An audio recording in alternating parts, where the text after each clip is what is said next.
ನಮಸ್ಕಾರ ವೀಕ್ಷಕರೇ, ರೇಣುಕಾ ಸ್ವಾಮಿ ಕೊಲೆ ಪ್ರಕರಣದಲ್ಲಿ ನಟ ದರ್ಶನ್ ಅಭಿಮಾನಿಗಳಿಗೆ ಆಘಾತಕಾರಿ ಸುದ್ದಿ ಹೊರಬಿದ್ದಿದೆ. ಮಾಫಿ ಸಾಕ್ಷಿಯ ಬೆನ್ನಲ್ಲೇ ಸ್ಫೋಟಕ ಟ್ವಿಸ್ಟ್ ಎದುರಾಗಿದೆ.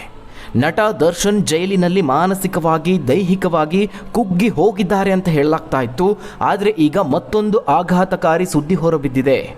ಈ ಪ್ರಕರಣ ದಿನದಿಂದ ದಿನಕ್ಕೆ ತಿರುವು ಪಡೆದುಕೊಳ್ತಾ ಇದೆ. ಇಲ್ಲಿಯವರೆಗೆ ಕೇಳಿದ್ಯಾವುದೂ ಅಲ್ಲ, ಪ್ರಕರಣದ ಇಂಚಿಂಚು ಸತ್ಯ ಈಗ ಹೊರಬಿದ್ದಿದೆ. ನಟ ದರ್ಶನ್ ಆತ್ಮಹತ್ಯೆಯ ಮಾತಿನ ಕುರಿತಾಗಿ ಮಾಹಿತಿ ಹೊರಬಿದ್ದಿದೆ. ಗನ್ ವಿಚಾರನೂ ಬೆಳಕಿಗೆ ಬಂದಿದೆ. ಇದಲ್ಲದೆ ಒಂದು ವಾಟ್ಸಪ್ ಚಾಟ್ ಈಗ ಇಡೀ ಪ್ರಕರಣದ ದಿಕ್ಕನ್ನೇ ಬೇರೆಯದೇ ಕಡೆಗೆ ತೆಗೆದುಕೊಂಡು ಹೋಗ್ತಾ ಇದೆ. ಪ್ರಕರಣದಲ್ಲಿ ಇನ್ಸ್ಪೆಕ್ಟರ್ ಒಬ್ಬರ ಹೆಸರು ಕೇಳಿ ಬಂದಿದೆ. ಕೊನೆಗೂ ಪ್ರದೋಷ್ ಈ ಪ್ರಕರಣದ ಸಾಕ್ಷಿ ಹೇಳಿದ್ದಾನೆ. 5 ಆಘಾತಕಾರಿ ಅಂಶಗಳು ಇದರಲ್ಲಿ ಬಹಿರಂಗಗೊಂಡಿದೆ. ದರ್ಶನ್ಗೆ ಬಿಗ್ ಶಾಕ್ ಎದುರಾಗಿದೆ. ಯಾಕಂದರೆ ಜೈಲಿನಲ್ಲಿ ನಡೆದ ವಿಚಾರವನ್ನೂ ಕೂಡ ಪ್ರದೋಷ್ ಬಾಯ್ಬಿಟ್ಟಿದ್ದಾನೆ. ವೀಕ್ಷಕರೇ, ಮೊನ್ನೆಯಷ್ಟೇ ಪ್ರಕರಣದ 14ನೇ ಆರೋಪಿಯಾಗಿರುವ ಪ್ರದೋಷ್ ಮಾಫಿ ಸಾಕ್ಷಿ ಆಗ್ತೀನಿ, ಅಪ್ರೂವರ್ ಆಗ್ತೀನಿ ಅಂತ ಕೋರ್ಟ್ಗೆ ಅರ್ಜಿ ಸಲ್ಲಿಸಿದ್ದ.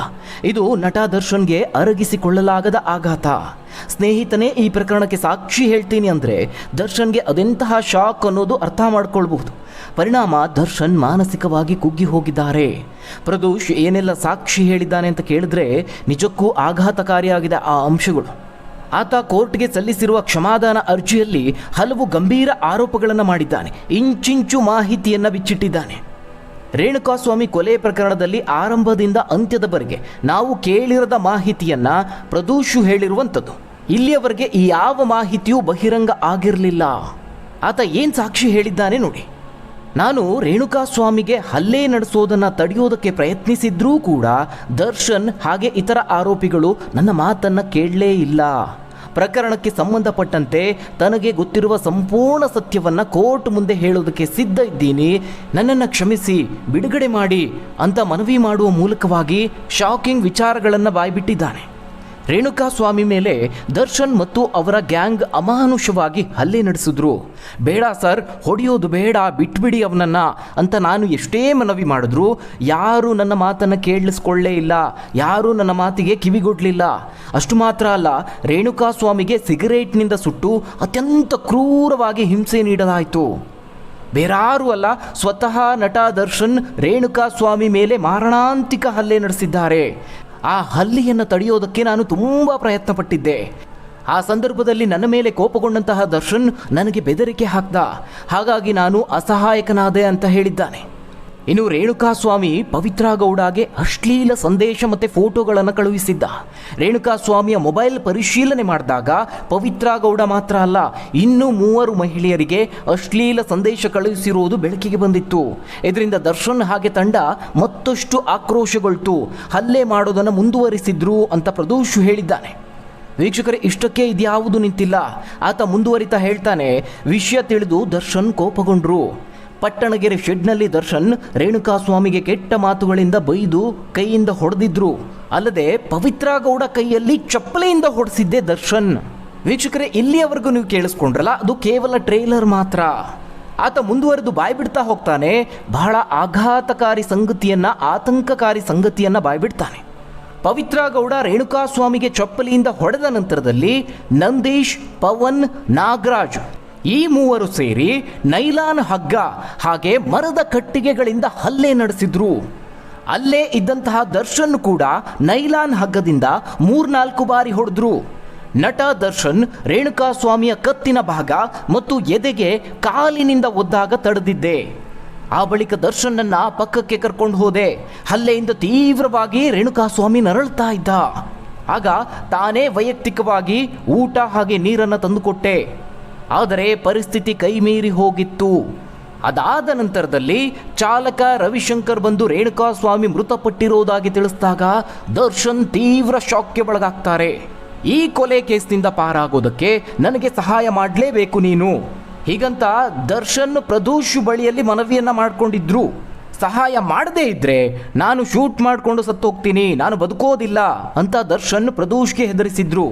ಆ ಭಯದಿಂದಲೇ ನಾನು ಶವ ವಿಲೇವಾರಿ ಹಾಗೆ ಕೇಸ್ ಮುಚ್ಚಿ ಹಾಕೋದಕ್ಕೆ ಸಹಾಯ ಮಾಡಬೇಕಾಯ್ತು. ಈ ಎಲ್ಲ ಅಂಶಗಳನ್ನು ಪ್ರದೋಷ್ ಬಾಯ್ಬಿಟ್ಟಿರುವಂಥದ್ದು.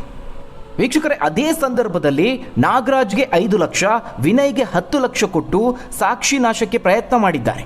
ರಾಘವೇಂದ್ರ, ಕಾರ್ತಿಕ್, ನಿಖಿಲ್ ಹಾಗೆ ಕೇಶವ್ ಮೂರ್ತಿಗೆ ಶರಣ ಆಗುವಂತೆ ವ್ಯವಸ್ಥೆ ಮಾಡಿದ್ರು. ಸುಮನಹಳ್ಳಿ ಜಂಕ್ಷನ್ ಬಳಿಯ ರಾಜಕಾಲುವೆಗೆ ಸ್ಕಾರ್ಪಿಯೋ ವಾಹನದಲ್ಲಿ ರೇಣುಕಾಸ್ವಾಮಿಯ ಶವವನ್ನು ತಂದು ಬಿಸಾಡಿದ್ದಾರೆ. ಎಲ್ಲ ಅಂಶಗಳನ್ನು ಪ್ರದೋಷ್ ಒಪ್ಕೊಂಡಿದ್ದಾನೆ. ಇನ್ನು ಎಲ್ಲರೂ ಅರೆಸ್ಟ್ ಆದ ನಂತರದಲ್ಲಿ ಜೈಲಿನಲ್ಲಿ ನಡೆದಂತಹ ಘಟನೆ ಕೂಡ ಬೆಳಕಿಗೆ ಬಂದಿದೆ. ಕೊಲೆ ಪ್ರಕರಣದ ಬಳಿಕ ಜೈಲು ಸೇರಿದ ಮೇಲೂ ದರ್ಶನ್ ನಮ್ಮನ್ನು ಬಿಡಲಿಲ್ಲ. ಜೈಲಿನಲ್ಲಿ ನಮಗೆ ಮಾನಸಿಕ, ದೈಹಿಕ ಕಿರುಕುಳ ಕೊಟ್ಟಿದ್ದಾರೆ. ಈ ಎಲ್ಲ ಘಟನೆಗಳು, ಆ ಪ್ರೊಸೀಜರ್ಗಳನ್ನು ನನಗೆ ತಡೆದುಕೊಳ್ಳೋದಕ್ಕೆ ಸಾಧ್ಯ ಆಗ್ತಾ ಇಲ್ಲ. ತೀವ್ರ ನೊಂದಿದ್ದೇನೆ, ಮಾನಸಿಕವಾಗಿ ಕುಗ್ಗಿ ಹೋಗಿದ್ದೀನಿ ಅಂತ ಪ್ರದೋಷ್ ಈಗ ಪರಿಪರಿಯಾಗಿ ಬೇಡಿಕೊಳ್ತಾ ಇದ್ದಾನೆ. ರೇಣುಕಾಸ್ವಾಮಿ ಇನ್ಸ್ಟಾಗ್ರಾಮ್ ಮತ್ತು ಫೇಸ್ಬುಕ್ ಸಂದೇಶಗಳನ್ನು ನಾನು ಓದಿದ್ದೆ ಅಷ್ಟೇ. ರಿಯಾಲಿಟಿನಲ್ಲಿ ಕೊಲೆ ನಡೆಯದಂತೆ ನಾನೇ ತಡೆದಿದ್ದು, ನಾನೇ ಮುಂದಾಗಿದ್ದೆ. ರೇಣುಕಾಸ್ವಾಮಿ ಮೇಲೆ ಹಲ್ಲೆ ನಡೆಸ್ತಿದ್ದಾಗ ದರ್ಶನನ್ನು ಕೂಡ ತಡೆದಿದ್ದೀನಿ. ಆದರೆ ದರ್ಶನ್ ಮಾತು ಕೇಳಲಿಲ್ಲ, ಕೊಲೆ ನಡೀತು. ಕೇಸ್ನಿಂದ ಬಚಾವಾಗೋದಕ್ಕೆ ಸಹಾಯ ಮಾಡಲಿಲ್ಲ ಅಂದರೆ ಶೂಟ್ ಮಾಡಿಕೊಂಡು ಸತ್ತು ಹೋಗ್ತೀನಿ, ಆತ್ಮಹತ್ಯೆ ಮಾಡ್ಕೊಳ್ತೀನಿ. ಈ ರೀತಿಯಾಗಿ ಪ್ರದೋಷ್ಗೆ ದರ್ಶನ್ ಬೆದರಿಕೆ ಹಾಕಿದ್ದಾರೆ ಅನ್ನೋದು ಈಗ ಹೊಸ ಸುದ್ದಿ. ಪ್ರದೋಷ್ ಮಾಫಿ ಸಾಕ್ಷಿಯಾಗಿ ಈ ಪ್ರಕರಣದಲ್ಲಿ ನನ್ನ ಯಾವುದೇ ನೇರ ತಪ್ಪಿಲ್ಲ, ನಾನು ಸಂದರ್ಭಕ್ಕೆ ಸಿಲುಕಿ ಸಹಾಯ ಮಾಡಬೇಕಾಯಿತು, ನನಗೆ ಗೊತ್ತಿರೋ ಎಲ್ಲ ವಿಚಾರಗಳನ್ನು ಕೋರ್ಟ್ ಮುಂದೆ ಹೇಳೋದಕ್ಕೆ ನಾನು ಸಿದ್ಧ ಇದ್ದೀನಿ ಅಂತ ಕೋರ್ಟ್ಗೆ ಮನವಿ ಮಾಡಿಕೊಂಡಿದ್ದಾನೆ. ವೀಕ್ಷಕರೇ, ಈ ಮಾಫಿ ಸಾಕ್ಷಿಯ ವಿಚಾರಣೆ ನಡೆದಿದೆ. ಆಗಸ್ಟ್ 10ಕ್ಕೆ ಜಡ್ಜ್ ಆದೇಶವನ್ನು ಕೊಡ್ತಾರೆ. ಈ ನಡುವೆನೇ ಪ್ರದೋಷ್ ಬೆನ್ನಲ್ಲೇ ದರ್ಶನ್ಗೆ ಮತ್ತಿಬ್ಬರು ಶಾಕ್ ಕೊಟ್ಟಿದ್ದಾರೆ. ಇದೇ ಪ್ರಕರಣದ ಆರೋಪಿಗಳಾಗಿರುವ ವಿನಯ್ ಹಾಗೆ ರವಿಶಂಕರ್ ಅಪ್ರೂವರ್ ಆಗೋದಕ್ಕೆ ಮುಂದಾಗಿದ್ದಾರೆ. ಆ ಇಬ್ಬರು ಸಹ ಮಾಫಿ ಸಾಕ್ಷಿಯಾಗೋದಕ್ಕೆ ನಿರ್ಧಾರ ಮಾಡಿ ಅರ್ಜಿ ಸಲ್ಲಿಸಿದ್ದಾರೆ. ಆ ಮೂಲಕ ಬೇಲ್ ಸಿಗದೆ ಜೈಲಿನಲ್ಲಿ ಪರದಾಡ್ತಾ ಇರುವ ನಟ ದರ್ಶನ್ಗೆ ಬ್ಯಾಕ್ ಟು ಬ್ಯಾಕ್ ಶಾಕ್ ಎದುರಾಗಿದೆ. ಸ್ಟೋನಿ ಬ್ರೂಕ್ ಪಬ್ ಮಾಲೀಕ, ಈ ಪ್ರಕರಣದ 10ನೇ ಆರೋಪಿ ವಿನಯ್ ರಾಘವೇಂದ್ರ ಹಾಗೆ 8ನೇ ಆರೋಪಿಯಾಗಿರುವ ರವಿಶಂಕರ್, ಈ ಇಬ್ಬರು ಯಾವೆಲ್ಲ ಸಾಕ್ಷಿಯನ್ನು ಬಿಚ್ಚಿಡ್ತಾರೆ ಅನ್ನೋದನ್ನು ಕಾದು ನೋಡಬೇಕಾಗಿದೆ. ಇನ್ನು ಈ ಪ್ರಕರಣದಲ್ಲಿ ಡಿಜಿಟಲ್ ಸಾಕ್ಷ್ಯಗಳು ಈಗ ಹೊರಬಿದ್ದಿವೆ. ಇನ್ಸ್ಪೆಕ್ಟರ್ ಒಬ್ಬರ ಹೆಸರು ಈ ಪ್ರಕರಣದಲ್ಲಿ ಕೇಳಿ ಬಂದಿದೆ. ಆರೋಪಿ ಪ್ರದೋಷ್ ಹಾಗೆ ಪೊಲೀಸ್ ಇನ್ಸ್ಪೆಕ್ಟರ್ ವಿನಯ್ ನಡುವಿನ ವಾಟ್ಸಪ್ ಚಾಟ್ ವಿವರಗಳು ಸಹ ಕೋರ್ಟ್ ಮುಂದಿದೆ. ಪ್ರದೋಷ್ ಆ ಇನ್ಸ್ಪೆಕ್ಟರ್ ಜೊತೆಗೆ 2024 ಜೂನ್ 8ರಿಂದ ಜೂನ್ 10ರವರೆಗೆ ಒಟ್ಟು 172 ಬಾರಿ ವಾಟ್ಸಪ್ ಚಾಟ್ ಮಾಡಿರೋದು ಕಂಡು ಬಂದಿದೆ. ಇಂಟ್ರೆಸ್ಟಿಂಗ್ ಅಂದರೆ ಈ ವಾಟ್ಸಪ್ ಚಾಟ್ನಲ್ಲಿ ಕೆಲವು ಮೆಸೇಜ್ಗಳು ಡಿಲೀಟ್ ಆಗಿದೆ. ಹಾಗಾಗಿ ಈ ಚಾಟ್ನಲ್ಲಿರುವಂತಹ ನಿಖರವಾದ ವಿಷಯ ಏನು, ಯಾಕೆ ಈ ಚಾಟ್ ಮಾಡಿದ್ರು, ಡಿಲೀಟ್ ಯಾಕೆ ಮಾಡಿದ್ರು, ಡಿಲೀಟ್ ಮಾಡಿರೋದ ಆ ಸಂದೇಶಗಳು ಏನಿದ್ವು, ಇವೆಲ್ಲವೂ ಪರಿಗಣನೆಗೆ ಒಳಪಡುತ್ತೆ. ರೇಣುಕಾಸ್ವಾಮಿ ಹತ್ಯೆ ನಡೆದ ಸಮಯದಲ್ಲೇ ಆ ಸಂದರ್ಭಗಳಲ್ಲೇ ನಡೆದಿರುವಂತಹ ಚಾಟ್ ಇದು. ಸದ್ಯ ಈ ಪ್ರಕರಣಕ್ಕೆ ಸಂಬಂಧಪಟ್ಟಂತೆ ಮಾಫಿ ಸಾಕ್ಷಿ ಆಗಿರೋದ್ರಿಂದ ನಟ ದರ್ಶನ್ಗೆ ಈ ಕೇಸ್ನಲ್ಲಿ ಅದರ ಪರಿಣಾಮಗಳೇನು ಅನ್ನೋದ್ರ ಬಗ್ಗೆ ಭಾರಿ ಬಿಸಿ ಬಿಸಿ ಚರ್ಚೆಗಳು ನಡೀತಾ ಇದೆ. ಮಾಫಿ ಸಾಕ್ಷಿಯಾದ ಬಹುತೇಕ ಕೇಸ್ಗಳಲ್ಲಿ ಪ್ರಕರಣ ಇನ್ನಷ್ಟು ಟೈಟ್ ಆದಂತವೇ ಹೆಚ್ಚು. ಈ ಕೇಸ್ನಲ್ಲಿ ಕೋರ್ಟ್ನಲ್ಲಿ ಪೊಲೀಸರ ಪರವಾಗಿ ವಾದ ಮಾಡ್ತಾ ಇರೋದು SPP ಪ್ರಸನ್ನ ಕುಮಾರ್ ಅವರು. ಕೋರ್ಟ್ನಲ್ಲಿ ಖಡಕ್ ವಾದ ಮಾಡ್ತಿದ್ದಾರೆ. ಈ ಮಾಫಿ ಸಾಕ್ಷಿ ಅರ್ಜಿ ವಿಚಾರಣೆ ಸಂದರ್ಭದಲ್ಲಿ ಹೈಕೋರ್ಟ್ ತೀರ್ಪುಗಳ ಬಗ್ಗೆ SPP ಉಲ್ಲೇಖ ಮಾಡಿದ್ದಾರೆ. ಅದರಲ್ಲೂ ಕಾಂಗ್ರೆಸ್ ಶಾಸಕ ವಿನಯ್ ಕುಲಕರ್ಣಿ ಕೇಸ್ ಬಗ್ಗೆನೂ ಉಲ್ಲೇಖ ಮಾಡಿದ್ದಾರೆ. ಯೋಗೀಶ್ ಗೌಡ ಕೇಸ್ ಬಗ್ಗೆ ಉಲ್ಲೇಖ ಮಾಡಿ SPP ಪ್ರಸನ್ನ ಕುಮಾರ್ ಅವರು ವಾದ ಮಂಡಿಸಿದ್ರು. ಯೋಗೀಶ್ ಗೌಡ ಕೇಸ್ನಲ್ಲಿ ಬಸವರಾಜ್ ಮುತ್ತಗಿ ಮಾಫಿ ಸಾಕ್ಷಿಯಾಗಿದ್ದ ಬಗ್ಗೆ ಉಲ್ಲೇಖಿಸಿದ್ರು. ಮೊದಲು ಮಾಫಿ ಸಾಕ್ಷಿ ಹೇಳಿಕೆ ಕೊಡಲಿ, ಅದಾದ ಮೇಲೆ ಇದನ್ನು ಪರಿಗಣಿಸಬೇಕಾ ಬೇಡವಾ ಅನ್ನೋದನ್ನು ತೀರ್ಮಾನ ಮಾಡೋಣ ಅನ್ನೋದನ್ನು ಪ್ರಸನ್ನ ಕುಮಾರ್ ಅವರು ವಾದ ಮಂಡಿಸಿದ್ರು. ಈ ವಿಚಾರಣೆಯ ಹೊರತಾಗಿ ಹೇಳಬೇಕು ಅಂದರೆ ದೆಹಲಿಯ ಮಾಜಿ CM ಅರವಿಂದ್ ಕೇಜ್ರಿವಾಲ್ ಅವರು ಜೈಲು ಸೇರೋದಕ್ಕೆ ಪ್ರಮುಖ ಕಾರಣ ಆಗಿದ್ದೇ ಈ ಮಾಫಿ ಸಾಕ್ಷಿ. ಹಾಗಾಗಿ ವೀಕ್ಷಕರೇ, ಈ ಮಾಫಿ ಸಾಕ್ಷಿಗಳು ಈ ಪ್ರಕರಣದ ದೊಡ್ಡ ತಿರುವು ಅಂದರೆ ತಪ್ಪಾಗ್ಲಿಕ್ಕಿಲ್ಲ. ಇನ್ನು ಜೈಲಿನೊಳಗಿರುವ ದರ್ಶನ್ ಕುರಿತಾಗಿ ಈ ಎಲ್ಲ ಬೆಳವಣಿಗೆಗಳನ್ನು ನಟ ದರ್ಶನ್ ಸೂಕ್ಷ್ಮವಾಗಿ ಗಮನಿಸಿದ್ದಾರೆ. ಅದರಲ್ಲೂ ಪ್ರದೋಷ್ ತನ್ನನ್ನು ಪ್ರತ್ಯೇಕ ಸೆಲ್ನಿಂದಲೇ ವಿಚಾರಣೆ ನಡೆಸಬೇಕು ಅಂತ ಮನವಿ ಮಾಡಿಕೊಂಡಿದ್ದಾನೆ. ನೋಡಿ, ತಮ್ಮದೇ ಆಪ್ತರು ಈ ಪ್ರಕರಣದಲ್ಲಿ ಮಾಫಿ ಸಾಕ್ಷಿಯಾದರೆ ಕಾನೂನು ರೀತಿಯಲ್ಲಿ ತಮಗೆ ದೊಡ್ಡ ಹಿನ್ನಡೆ ಆಗಬೇಕು ಅನ್ನೋ ಭೀತಿ ನಟ ದರ್ಶನ್ ಅವರಲ್ಲಿದೆ. ಜೈಲಿನಲ್ಲಿ ಈಗ ವಿಲವಿಲ ಒದ್ದಾಡ್ತಾ ಇದ್ದಾರೆ. ದರ್ಶನ್ ಸೇರಿದಂತೆ ಈ ಪ್ರಕರಣದ ಎಲ್ಲ ಆರೋಪಿಗಳ ಎದೆಯಲ್ಲಿ ನಡುಕ ಶುರುವಾಗಿದೆ.